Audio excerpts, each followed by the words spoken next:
হুজাইফার কাছ থেকে, এবং রিজিসাইড আরো একবার তাদেরকে এলিমিনেট হতে হলো। শুরুতে খুবই ভালো খেলেছিলেন, রাউন্ডের দিকে এবার কিন্তু হিলেন পুরোপুরি অঞ্চলটা রেখে দিয়েছেন, স্মোক করে রাখা হয়েছে যাতে কিছুটা স্পেস তৈরি করতে পারেন। চমৎকার ফ্রি ফায়ার করলেন, নক বের করলেন, একটা আরো একটা নক রাউডি কি বের করতে পারবেন? এলিমিনেশন এখনো পর্যন্ত সিকিউর করা পসিবল হয়নি, ফুটস্টেপ এখনো পর্যন্ত পাচ্ছেন না, ট্র্যাক হারিয়ে ফেলেছেন রাউডি।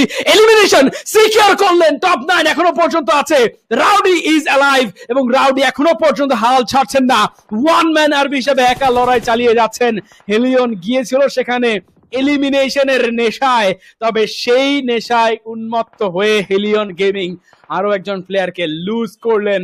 রাউডি সুযোগ আছে তার কাছে, ইউটিলিটি ব্যবহার করছেন, স্মোক করে ফার্স্টে তার জায়গায় যেই সিচুয়েশনটা তৈরি করেছেন, দ্যাট ওয়াজ অ্যামেজিং। একটা C4 গ্রেনেড সেটাও কিন্তু ছুড়ে মারা হলো।